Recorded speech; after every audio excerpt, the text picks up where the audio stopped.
Hello, I'm Kat Gibson and I study abroad in South Korea. I started in 2022 and this is my last semester here. I study at SNU University in Seoul in Kwanakgu. I had the opportunity to study at Seoul, South Korea at SNU for a year, and I would highly recommend studying abroad for anyone who wants to learn about a new culture. So the first step is to apply for study abroad. The first step, you need to apply. Visit University of Arizona's Study Abroad website to find programs that interest you. I'll be talking about South Korea because that's where I'm studying abroad. Make sure when you're on your website to select the prospective student from the drop-down menu and explore the site before you make any major decisions. I chose the program at SNU to apply to, but there is also a program at Hanyang University in Korea, also located in Seoul, and it's also a very good university. The first thing you need to do is fill out the application. You'll need a list of classes that can transfer to U of A from your host university, a valid passport with an expiration date of at least 6 months after your prospective return. So I'm returning in August of 2023. I'm looking for a passport that expires at least 6 months after that point. And then you need proof of ability to pay or a payment plan. That includes a Gilman scholarship or a student loan plan. You just need to prove that while you're in another country, you won't run out of money. And you need to get help. Contact your academic counselor or your study abroad coordinator if you need any help, and they can point you in the right direction. Make sure you understand the COVID restrictions in your host country before flying, and also double check that you have all the vaccinations required for your host country. I personally had to get a typhus vaccination because we didn't have those in the US for schools, and my third COVID jab. Pre-flight, you've been accepted. Now what? You will need a D2 visa for your study abroad for Korea. Your host university should send you what you need for the visa application, but double check with the embassy to make sure you have everything you need before you start that process so you can communicate with your university if there's something else you require. The embassy is your friend. The embassy should have a website that has a list of all the things you need to apply for that D2 visa. Make sure you have all of those things and you send in all of your information to apply for the visa at least 4 weeks before your flight. And it could take longer, so give yourself plenty of time so you don't rush and feel stressed. Accommodations. Once you are in Korea, your accommodations might be one of the most important parts of your study abroad experience because you will be living in a different country for at least 3 months. You need a place in which to do that. There are a few different types of accommodation in Korea. The first is dormitories. These can be particularly difficult to get into, especially if you're studying abroad in the fall, because the school year starts in the winter, in the spring-summer semester. So classes start in March, and your school year goes from March to December, instead of like in the US where it goes from September to June. You can also stay in a goshewon. That's what I'm doing. These are a bit of a hit or miss. Many are cheap and can be found close to campus. Mine is 7 square meters, very small, enough for a room for a bed. I have a bathroom in mine, not everybody has one of those, and my clothes get hung up above my bed. So if that's not what you're into, Goshewon is not for you. You could also find an apartment. There are many shared apartments. You can find some on Airbnb, and they will be accepted as a place of residence when you apply for your ARC card, which I'll get into a little bit later. Some useful apps while you're studying in Korea, KakaoTalk. It's an SMS app of Korea instead of an instant messenger or Instagram. You can link it up to your US phone number or your Korean phone number, and this is how most people will communicate with you. Naver Maps. This replaces Google Maps in Korea. Google Maps does not work. You can use this to get directions to places, but you can't really use it to look up places. If you want to look up a place, you're going to have to research places around you and then input the address. It doesn't really work as a search engine. And Papago. This is run by Naver and does a better job at translating Korean than Google Translate. Although most things, signs, directions in Korea are in both English and Korean. Sometimes they're also in Japanese and simplified Chinese. But if you're looking at a menu and you don't know what you're looking at, Papago is the way to go. On arrival, you've made it to Korea. Now what? The first steps are getting your T-Money card and your SIM card. Your T-Money card is the key to public transit.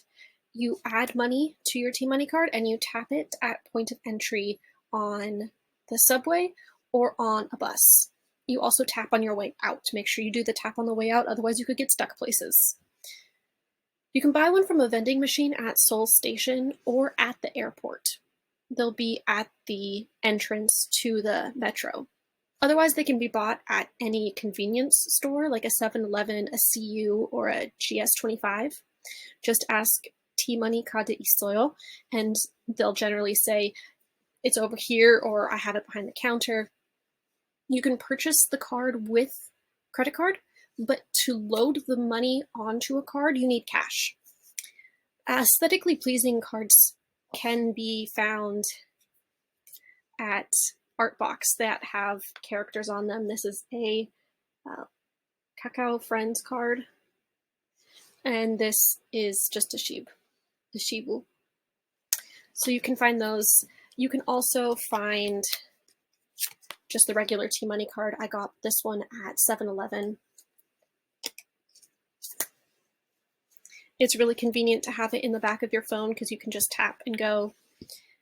And a SIM card. A Korean phone number is needed for a multitude of things, including, just general contact.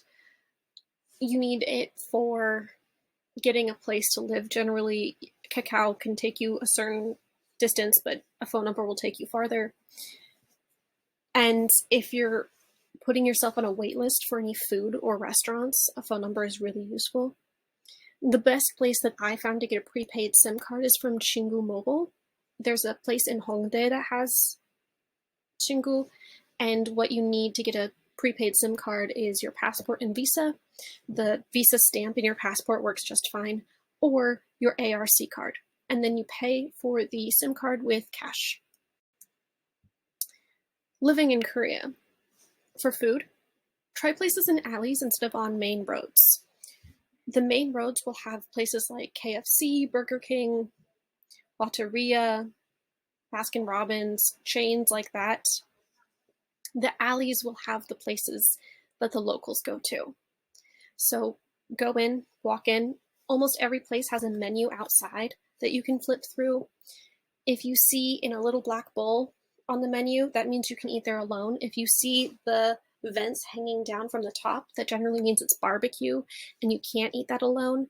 And if you see 닭갈비 in the big black metal pots, that's 닭갈비, and you can't eat that alone either. If you walk in as a one person, they'll go like this and you have to walk out and find a different place to eat. Unless you have friends, then you can eat there.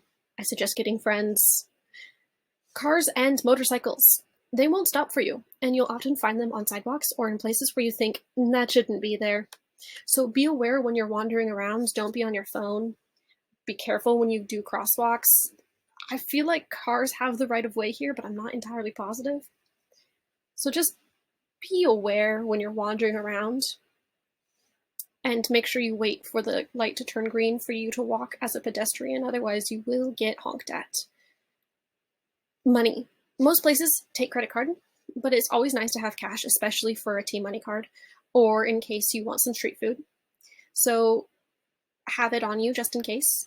And check with your bank for foreign interaction fees or foreign transaction fees, because you might want to set up a Korean bank account.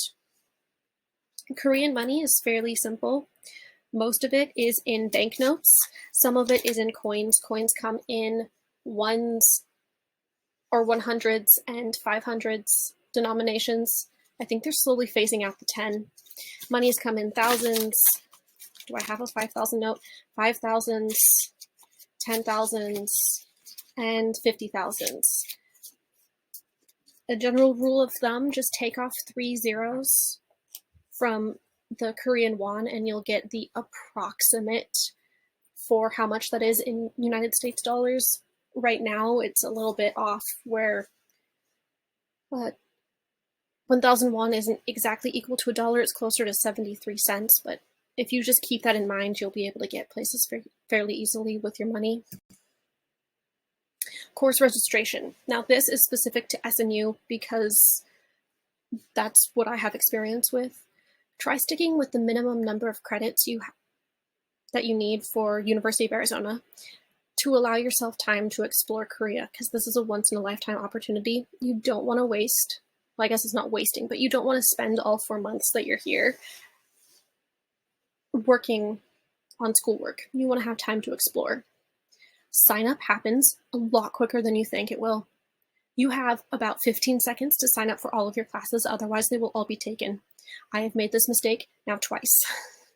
Make sure you follow all of the directions, you do everything that they say that you need to do, and that you're ready to do it quickly. Also, make sure your classes are in English. You're going to school in Korea. Chances are a lot of the classes are going to be held in Korean.